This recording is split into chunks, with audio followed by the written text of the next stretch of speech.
점점 따뜻해지는 날씨입니다. 오늘 기온이 20도를 훌쩍 넘은 더운 기를 느낄 정도였는데요. 지난 주말에 비가 왔지만 이제 벚꽃들이 그래도 한창 아주 좋은 시기인 것 같습니다. 아름다운 저녁을 한껏 누리실 수 있는 이 시간에 이 예배 자리에 오시고 또 온라인으로 함께 예배 드리시는 성도님들을 진심으로 사랑하고 축복합니다. 저도 이렇게 뵈니 좋은데 하나님께서는 더 보시기에 좋았더라 말씀하실 것 같습니다. 네, 바로 지난 주일이 무슨 주일이었지요? 네, 부활주일이었습니다.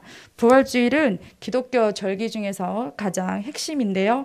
우리 예수님이 죽음을 이기시고 다시 살아내셨습니다. 정말 기쁜 날이지요. 그래서 부활주일부터 50일 동안 계속되는 부활절기를 기쁨의 50일이라고 하는데요. 부활주일과 오순절 성령 강림주일을 연결하는 교회의 첫 번째 절기이기도 합니다. 즉 부활절기는 부활주일부터 시작하여 오순절 성령 강림주일의 그 절정을 이루는 50일간의 기쁨의 절기인데, 자료에 의하면 초대교회도 부활주일부터 성령 강림주일까지 50일 동안은 완전한 기쁨과 승리의 기분으로 지속하였으며, 이 절기가 갖는 기쁨과 승리의 기분은 현대 지금의 그리스도인들이 도저히 알거나 되찾기 어려울 만큼 초대교인들을 지배해왔다고 합니다. 그런데 오늘날은 어떻습니까? 부활절을 이 크고 기쁘고 귀한 부활절을 달걀 먹는 날 그렇게 하루로만 생각하고 그 이후부터는 부활에 대한 내용을 까마득하게 잊어버리고 살아가는 것 같습니다. 이렇게 역사적으로 50일간이나 계속되는 교회의 가장 큰 기쁨의 잔치 기간이라는 사실을 기억하고 우리도 기쁘게 살았으면 좋겠습니다. 예수님 다시 살아나셨습니다. 예수님이 부활하셨습니다. 예수님의 부활하심은 우리에게는 없어서는 안 될 중요한 사건인데요. 왜 그럴까요? 제가 너무 뻔한 질문을 하는 것 같습니다. 네, 바로 복음이니까 그렇습니다. 그렇다면 복음은 무엇입니까? 이 질문을 하면 마치 무조건 반사처럼 나오는 답이 기쁜 소식, 굿뉴스 이렇게 대답을 하곤 합니다. 복음은 헬라어로 유앙겔리온이라는 기쁜 소식이 맞습니다. 근데 그렇다면 무엇이 우리에게 기쁜 소식일까요? 그럼 또 바로 연결되는 부분이 기쁜 소식은 구원받았다입니다.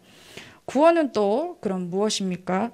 예전에 제가 어릴 때 교회 학교 시절에 중등부인가 고등부일 때 이제 수련회를 참석하던 중에 이제 선배들 중에서 이제 프로그램 중에 스피드 게임이 있었어요. 근데 이제 구원을 설명하려니까 힘든 거죠. 빨리 맞춰서 점수를 올려야 되는데 그랬더니 10원 빼기 1원이라고 하더라고요. 그래서 아직까지 그 구원이 잊혀지지 않습니다. 구원은 헬라어로 소테리아라고 하며 죄로 말미암아 오는 형벌과 죄의 권세와 죄된 생활에서 구해내는 것을 가리키는데요. 요한복음 3장 16절, 히브리서 12장 2절, 마태복음 1장 21절에 근거해서 그 구원은 예수 그리스도로 말미암는다라고 말하고 있습니다. 죄로 인해 죽을 수밖에 없고 지옥에 갈 수밖에 없는 우리를 예수 그리스도로 인하여 우리를 사망의 어둠에서 건져주셨다라는 것입니다. 정말 한 분 한 분에게 제가 묻고 싶습니다. 예수님이 이 세상에 오신 것이 그리고 부활하신 것이 진짜 여러분에게 복음이 맞습니까? 아멘, 네, 아멘이라고 하셨는데요. 그럼 여기 계신 모든 성도님들이 구원받아서 너무 기뻐서 모두가 감사하기만 해서 이 예배 드리시는 걸까요? 그렇다면 이곳은 바로 천국입니다. 그렇지요. 물론 감사하기만 하고 행복하기만 한 분도 많이 있을 거라 생각이 됩니다. 하지만 코로나 확진자가 줄어들지 않는 이 상황에서 교회에 친히 찾아오신 분들은 또 댁에서 온라인으로 예배를 함께하는 분들은 더한 간절함이 있지 않을까 생각이 됩니다. 하나님 사랑에 감격하고 감사하여 그 응답으로 예배드리는 성도님들도 있으시겠지만 내가 겪고 있는 어려움들 그리고 문제들 그리고 이런저런 걱정 근심들 육체적인 질병, 상한 마음들, 그리고 이웃을 중보하는 기도 등 하나님께 예배드리며 또 다 아뢰어 기도하며 응답받고 싶어서 이 예배 자리에 오셨을 줄 압니다. 오늘 말씀으로 꼭 예수님이 이 세상에 오시고 또 부활하심이 나의 진정한 복음이 되기를 간절히 소망합니다. 오늘 사도행전 말씀은 예수님이 부활하시고 승천하신 이후의 사건입니다. 사도행전의 저자를 아실까요? 네, 누가입니다. 예수님의 제자였던 누가의 직업은 의사였는데요. 오늘 본문의 성전 미문의 기적 사건은 누가가 대표적으로 기록한 사건 중에 하나입니다. 사도행전 2장 43절을 보시면 사람마다 두려워하는데 사도들로 말미암아 기자와 표적이 많이 나타나니라고 말하고 있습니다. 육체적인 예수님이 계시지 않은 이때에는 우리가 익히 알고 있듯이 성령께서 함께 일하셨습니다. 제자들은 다시 오실 예수님을 기다리며 열심히 복음을 전했습니다. 베드로가 말씀을 전하여 회개하고 세례를 받은 사람들이 3천이나 더했다라고 사도행전 2장 38절에서 41절까지 성경은 똑똑히 보여주고 있으며 성령께서 일하시는 성령의 사역하는 시대였습니다. 그리고 이 본문의 말씀도 베드로와 요한을 통한 성령님의 일하심을 보여주고 있습니다. 먼저 베드로와 요한은 시간을 정해서 기도했는데요. 유대인의 규례를 따라 하루에 3번, 3시, 6시, 9시에 기도하였는데 우리 시간으로 따져보면 아침 9시 그리고 정오 오후 3시입니다. 1절을 함께 읽어보시겠습니다. 제9시 기도 시간에 베드로와 요한이 성전에 올라갈세. 그러니까 우리 시간에 오후 3시에 기도 시간을 지키기 위해 베드로와 요한은 성전으로 올라갈 때의 사건이었습니다. 그리고 오늘 사건의 주인공인 그들이 만난 한 사람이 자세히 묘사되어 있습니다. 2절을 함께 읽어보시겠습니다. 나면서 못 걷게 된 이를 사람들이 메고 오니 이는 성전에 들어가는 사람들에게 구걸하기 위하여 날마다 미문이라는 성전문에 두는 자라. 당시에 예루살렘 성을 둘러싼 성벽에는 11개의 문들이 있었는데요. 그들 중에 미문, 한자어로 아름다운 밀자죠. 그래서 아름다운 문으로 갔습니다. 생전에 그 문을 직접 본 요세푸스가 쓴 글을 보면 높이가 23m에 달하는 미문은 아름다울 뿐 아니라 은과 금을 입힌 황동으로 만들어진 이중문으로 웅장하고 장엄했다고 전해지고 있습니다. 이 아름다운 문 앞에 늘 구걸하던 40여세의 안진뱅이가 있습니다.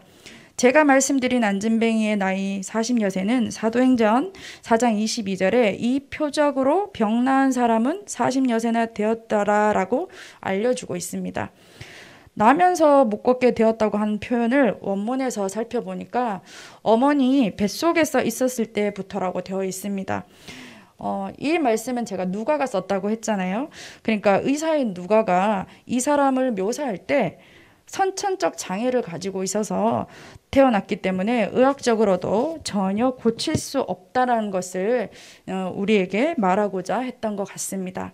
이 표현이 없었다면 성경을 읽는 사람들은 원래 걸을 수 있는 여지가 있었다라고 생각할 수도 있기 때문에 분명히 기록해 놓은 것 같습니다. 이로써 이 안진뱅이는 일어설 수 있다는 것은 꿈도 못 꾸었다라는 일이었을 것이고 그저 오늘은 미문을 지나는 사람들 중에서 좀 더 많은 사람들이 좀 더 많은 돈을 주면 또 좀 더 많은 먹거리를 주면 좋겠다. 이런 것이 바로 이 거린의 현실적인 바람이었을 거라고 생각이 됩니다. 미문에 앉아 구걸을 할 수 있는 것도 스스로 할 수 없고 사람들이 메고 와야만 가능한 일이었습니다. 그리고 날마다 미문에 두었다고 했으니까 날마다 미문으로 들어오는 사람들은 그 사람을 모르는 사람이 아무도 없었을 것입니다. 그러면 적선도 하루 이틀이지 매일같이 꼬박꼬박 돈을 줄 수 있는 사람들도 많지 않을 것 같습니다. 그러니 간절한 구걸만이 그가 매일의 삶에서 가장 절실한 일은 아니었을까요? 4절을 함께 읽어보시겠습니다. 베드로가 요한과 주목하여 이르되 우리를 보라 하니. 네, 웬일로 이날은 매일을 하루 3번씩 다니던 길이고 늘상 보던 익숙한 구걸을 하던 안전뱅이인데 베드로와 요한이 이때는 함께 주목하여 봅니다. 그리고 안전뱅이에게 자신들을 보라고 합니다. 평소 때 같으면 안전뱅이가 제발 좀 봐달라고 도와달라고, 오늘은 제발 그냥 지나가지 말고 몇 번씩이고 애걸복걸할 텐데 이번엔 구걸하던 그를 그냥 지나치지 않고 자세히 보고 강하게 말을 합니다. 6절을 함께 읽어보시겠습니다. 베드로가 이르되 은과 금은 내게 없거니와 내게 있는 이것을 내게 주노니 나사렛 예수 그리스도의 이름으로 일어나 걸으라 하고. 그랬더니 어떤 일이 일어납니까? 7, 8절을 함께 읽어보시겠습니다. 오른손을 잡아 일으키니 발과 발목이 곧 힘을 얻고 뛰어서서 걸으며 그들과 함께 성전으로 들어가면서 걷기도 하고 뛰기도 하며 하나님을 찬송하니. 한마디로 기적이 일어났습니다. 저는 여기서 질문이 있습니다. 베드로와 요한은 어떻게 이 기적이 가능했을까입니다. 무엇이 이런 기적을 낳게 했을까? 이것이 참 궁금했습니다. 왜? 어떻게 이런 기적이 일어날 수 있을까? 그전에는 이런 기적 같은 일은 예수님만이 할 수 있었던 일인데 어떻게 이 제자들 된 이 베드로와 요한이 할 수 있었을까? 오랜 묵상 끝에 제게 전해진 답은 바로 긍휼함이었습니다. 긍휼의 사전적 의미는 가엾게 여겨 도움이라고 명시되어 있지만 긍휼함은 그저 불쌍히만 여기는 것이 아닙니다. 그리고 동정이 아닙니다. 적선이 아닙니다. 긍휼함은 아픔을 똑같이 통감하며 안타깝게 여겼던 바로 예수 그리스도의 마음입니다. 베드로와 요한은 드디어 예수님이 바라보던 시각으로 바뀌었던 것입니다. 예수님이 계시지 않는 그때서야 그들이 이제야 예수님의 눈으로, 예수님의 마음으로 볼 수 있게 되었다는 것입니다. 아픈 사람들을 한 번도 거절하지 않으신 예수님, 기꺼이 고쳐주시고 만나주시고 구원해 주신 예수님, 낮고 천한 자들을 무시하거나 외면하거나 절대로 버리지 않으신 긍휼히 여기셨던 예수님처럼 그들이 이제는 구걸하던 안진뱅이 거린을 진심으로 긍휼히 여겼던 것입니다. 매일을 지나쳐 보았던 거린 안진뱅이를 마침내 이날 이 시점에 집중하여 보았습니다. 성령님은 베드로와 요한의 눈과 마음을 움직이게 하셨습니다. 무엇보다 베드로와 요한이 이렇게 강하고 담대히 행동할 수 있었던 것은 바로 기도하는 자들이었기 때문입니다. 베드로와 요한이 하루 3번 예루살렘 성전에서 한결같이 기도했기 때문입니다. 성령께서 그들과 함께 하심으로 베드로와 요한은 주저하지 않았고 안진뱅이 거린의 오른손을 잡아 일으킵니다. 즉시 고침받은 거린은 더 이상 안진뱅이가 아니고 걷고 뛰며 40여 년 동안 한 번도 들어가 볼 수 없었던 성전을 드디어 들어가게 되었습니다. 얼마나 감격스러웠을까요? 얼마나 기뻤을까요? 나도 성전 안으로 들어가고 싶다. 저들과 함께하고 싶다. 그저 지나가는 사람들을 부러워하기만 한 일들이, 상상조차 하지 못했던 일들이 안진뱅이 거린에게 일어났습니다. 하나님을 찬송했습니다. 이제는 더 이상 구걸하지 않아도 됩니다. 이제는 다른 사람들의 도움을 더 이상 받지 않아도 됩니다. 이제는 더 이상 설거푸른 인생을 살지 않아도 됩니다. 이전 안전뱅이의 직업은 거린. 하지만 이제 더 이상 거린이 아닙니다. 오늘 하루 돈을 몇 푼 더 받는 것보다는 내 몸을 내 의지대로 사용하여 자유롭게 살 수 있는 것이 이 사람에게는 더 기쁜 일이라는 것을 저와 여기 계신 우리 모두는 잘 압니다. 다른 사람을 의지해야만 하루하루 삶을 버틸 수 있었던 이 안진뱅이의 인생에게 예수님은 복음이 맞습니까? 아멘. 6절을 다시 한번 같이 읽어보겠습니다. 베드로가 이르되 은과 금은 내게 없거니와 내게 있는 이것을 내게 주노니 나사렛 예수 그리스도의 이름으로 일어나 걸으라 하고. 아멘. 베드로에게는 은과 금이 없었습니다. 부자가 아니었지요. 은과 금으로 안진뱅이에게 크게 도움을 줄 수 있는 형편이 못 되었습니다. 여기 계신 여러분은 어떠실까요? 은과 금이 많이 있으십니까? 이것은 비단 물질적인 것도 되겠지만 그보다 인간의 능력적인 면을 단적으로 보여주는 부분이 아닐까 합니다.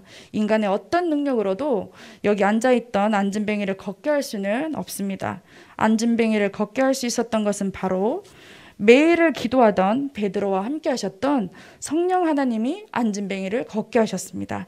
일으키셨습니다.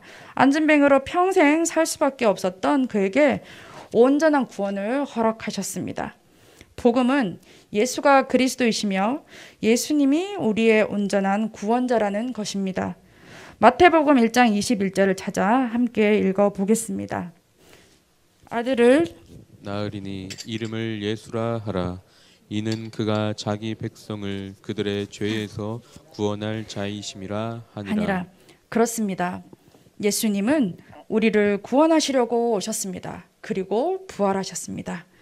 정말 예수님이 우리에게 복음이기를 간절히 바랍니다. 우리도 예수님을 표대 삼아 살아가는 제자들입니다. 베드로와 요한처럼 쉬지 않고 기도하여 기적을 볼 수 있어야 합니다. 나의 눈으로 세상을 보는 것이 아니라 하나님의 눈으로 세상을 바라보고 기도해야 합니다. 이제 9절 10절 말씀을 함께 읽어보겠습니다. 모든 백성이 그 걷는 것과 하나님을 찬송함을 보고 그가 본래 성전 미문에 앉아 구걸하던 사람인 줄 알고 그에게 일어난 일로 심히 놀랍게 여기며 놀라니라. 그에게 일어난 기적은 모든 사람이 알게 되었습니다. 모든 사람들이 구걸하던 그를 알고 있었습니다. 11절과 12절을 함께 읽어보시겠습니다. 낳은 사람이 베드로와 요한을 붙잡으니 모든 백성이 크게 놀라며 달려나아가 솔로몬의 행각이라 불리우는 행각에 모이거늘 베드로가 이것을 보고 백성에게 말하되 이스라엘 사람들아 이 일을 왜 놀랍게 여기느냐. 우리 개인의 권능과 경건으로 이 사람을 격게 한 것처럼 왜 우리를 주목하느냐. 감히 상상해 봅니다. 오늘 지금의 세상에 이런 일이 내 눈앞에서 펼쳐지거나 내가 친한 지인에게 이랬다라고 하면 전도 따로 하지 않아도 사람이 구름대처럼 모여들 것 같습니다. 사람들은 보는 것을, 눈으로 보는 것을, 직접 듣는 것을 잘 믿게 됩니다. 그러니 일으킨 사람은 베드로가 되었습니다. 그러니 주변에 있던 사람들은 베드로에게 신비한 능력이 있나 싶어서 몰려든 것입니다. 베드로는 말씀에서처럼 자신에게 주목하는 백성들에게 이같이 말을 합니다. 13절에서 16절까지 4절의 말씀을 함께 읽어보시겠습니다. 아브라함과 이삭과 야곱의 하나님 곧 우리 조상의 하나님이 그의 종 예수를 영화롭게 하셨느니라. 너희가 그를 넘겨주고 빌라도가 놓아주기로 결의한 것을 너희가 그 앞에서 거부하였으니 너희가 거룩하고 의로운 일을 거부하고 도리어 살인한 사람을 놓아주기를 구하여 생명의 주를 죽였도다. 그러나 하나님이 죽은 자 가운데서 그를 살리셨으니 우리가 이 일의 증인이라.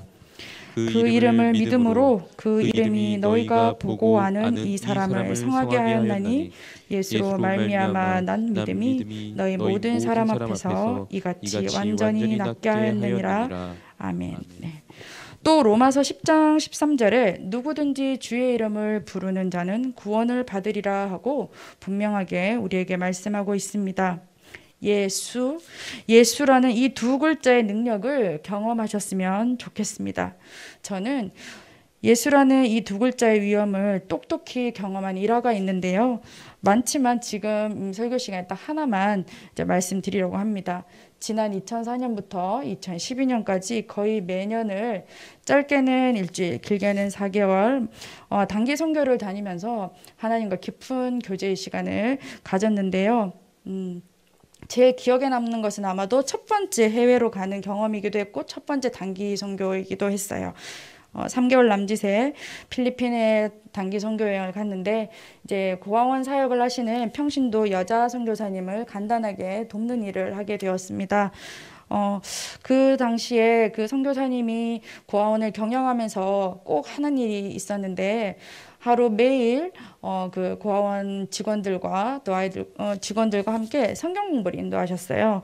그래서 영어로 진행되는 이제 성경 공부를 진행했는데 그 전에 이제 제가 단기 여행을 첫 번째 단기 선교를 어떻게 떠나게 됐느냐?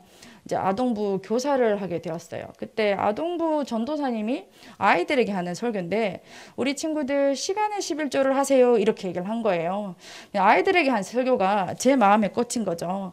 제 인생에 정말 내가 하나님께 시간의 11조를 드린 적이 있나. 물질로는 11조를 똑똑히 떼서 냈지만 시간의 11조를 드렸던 적이 있는가 하면서 큰 결심을 하고 이제 하던 직업을 포기를 하고 이제 3개월에 단기 선교 떠나게 되었습니다. 이제 다시 얘기를 돌아가서 이제 선교사님이 하는 이제 성경 공부를 같이 이제 참석하고 했는데 필리핀이라는 나라가 엄청 덥잖아요. 24시간 더운 것 같아요. 더위를 또 되게 못 참는데 그렇게 진행되는 가운데 오전에 한 2시간 정도 그러면 영어도 잘 이렇게 익숙하지도 않은데 영어로 설교를 하시니까 잘 알아듣지도 못하겠고 이제 꾸벅꾸벅 졸기 시작한 거죠. 어느 날 한번 정말 너무 졸려가지고 이제 선교사님이 성경 공부를 끝에쯤에 되면 통성어로 기도를 하시거든요. 그때는 이제 한국인 선교사님이니까 한국말로 하시고 직원들은 필리핀 사람이니까 따갈로로 하고 자국어로 하는 거예요. 그럼 저는 그때 너무 졸린 그날 이제 통성기도 시간만을 기다렸어요. 그때는 제대로 잘 수 있으니까. 그래서 이번엔 졸자. 제대로 자자. 빨리 통성기도 시간이 와라.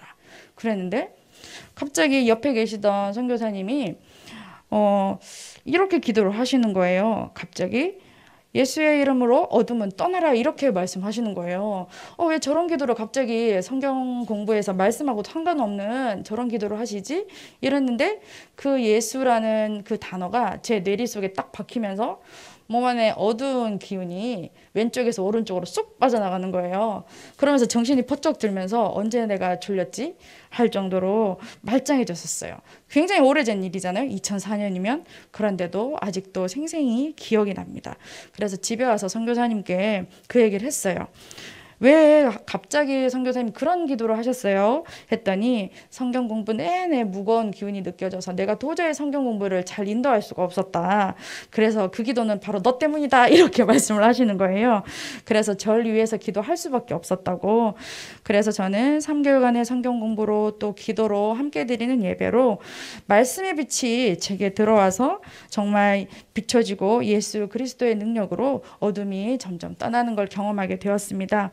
현지인들이 제게 말했던 것들이 기억나요. 처음에 이제 짐을 끌고 그 자리에 나타났을 때 엄청 못생겼는데 너 갈 때쯤 되니까 예뻐졌네 이랬어요. 정말 어둠으로 가득했던 제게 복음의 빛이 비춰져서 아주 밝게 되었습니다. 그리고 그때를 시작으로 제 인생이 조금씩 달라져서 지금 목사가 된 제가 여기 있는 것 같습니다. 참 감사한 일이죠. 정말 제가 이 얘기를 드리는 것은 예수라는 두 글자 능력의 이름을 우리 성도님께서 무능하게 여기지 않으셨으면 참 좋겠습니다. 나는 어머니 뱃속에서부터 안진뱅이였고 나의 최대 꿈은 국어를 가장 많이 하는 것으로 여기며 40여 년간의 긴 인생을 버티고만 있었던 미문 앞 거린의 삶을 여전히 나 자신은 살고 있는 건 아닌지 곰곰이 생각해 보셨으면 참 좋겠습니다. 오늘 한 푼, 두 푼 더 국어라는 것이 인생 최대 목표가 아니라 내 인생을 내가 생각하지 못한 것으로 송두리째 바꿔두실 전능하신 하나님을 바라보셨으면 좋겠습니다. 우리가 처해 있는 어려운 상황에 익숙하지 마시고 내가 생각할 수 있는 한계에 머물지 않으셨으면 참 좋겠습니다. 예수의 이름에는 능력이 있습니다. 죄와 사망의 어둠에서 반드시 우리들을 건져주십니다. 예수님은 우리를 외면하지 않으십니다. 우리 복음서에 예수님의 많은 이야기들이 있잖아요. 단 한 번도 거절하신 적이 없으세요. 우리 예수님은 이야기는 잘 보시면 오늘 내가 닥친 문제들, 아픔들, 내 가족, 내 이웃, 내 나라, 내가 있는 이 땅의 모든 것들이 하나님의 손 안에 있고 하나님의 핸들링 하신다는 것을 꼭 믿으시고 기도하셨으면 좋겠습니다. 그리고 하나님의 역사를 보고 보기만 해서 되는 것이 아니라 나도 그 하나님을 경험하셨으면 좋겠습니다. 그리고 말씀의 마지막 절에 있는 것처럼 증거자로, 복음의 증인으로 이 세상을 당당하게 베드로와 요한처럼 살아가셨으면 참 좋겠습니다. 하나님 아버지는, 사랑의 하나님 아버지는 우리에게 독생자 아들 예수님을 보내셨습니다. 지금 이 자리에 내 삶에 순간순간에 함께 하시는 성령님을 의지하시기 바랍니다. 오늘날에도 이러한 기적은 일어날 수 있습니다. 믿으시죠? 단 성령의 권능이 펼쳐져야 합니다. 그러기 위해서는 우리의 죄악이 우리의 영육을 지배하도록 허용해서는 안 됩니다. 날마다 말씀으로, 기도로, 예배로 정말 매 순간 깨어 있어야 합니다. 베드로전서 5장 8절에 이렇게 말씀하고 있습니다. 근신하라, 깨어라. 너희 대적 마귀가 우는 사자같이 두루 다니며 삼킬 자를 찾나니.